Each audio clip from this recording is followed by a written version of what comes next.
So we're going to go ahead and continue on with the impairment rating.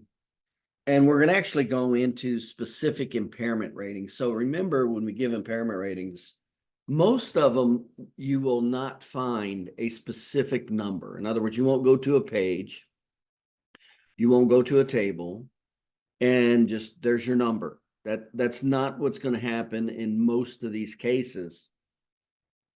You're going to have a little bit of a flow chart about you, and that's why it's called guides.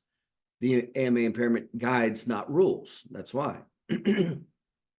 So again, they cannot make they can't write a book with every known lesion to mankind.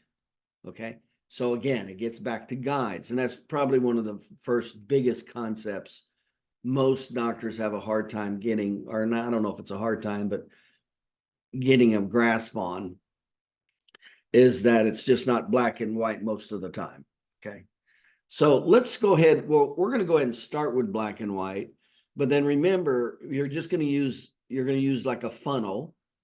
And one of the easiest ways to think about when you do come to a conclusion, remember, whatever conclusion you come to, remember, who's the ultimate arbitrator?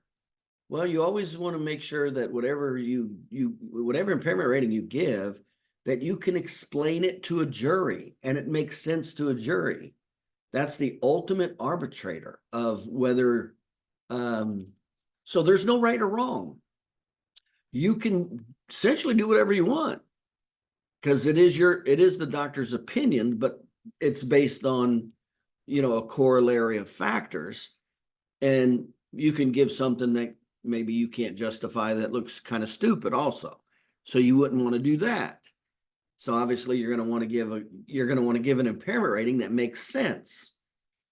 And you don't want to go overboard with the impairment ratings. That's kind of a common thing that happens, is doctors start going overboard.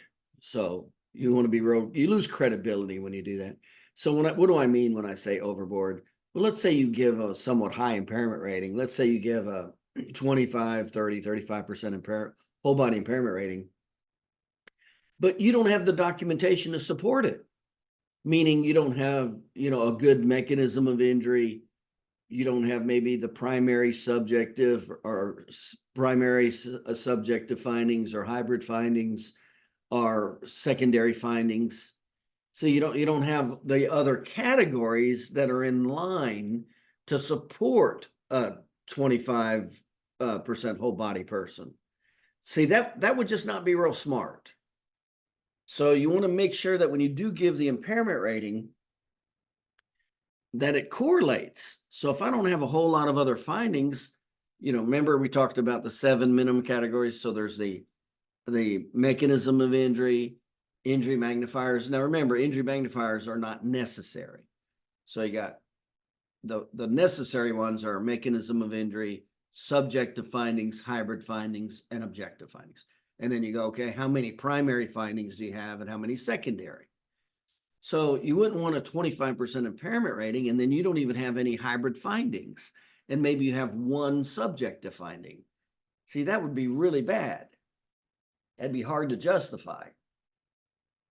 So you want it to match. So whatever impairment rating you do come up with, so if it's a lower impairment rating, you're probably going to have lower subjective and hybrid findings, not as in quantity or quality, primary or secondary and quantity, okay? And if you have a higher one, if you have you got a 25% impairment rating, you should have quite a few. You should have a real clear mechanism of injury. You should have, some strong subjective, primary, even secondary findings subjectively, hybrid evidence.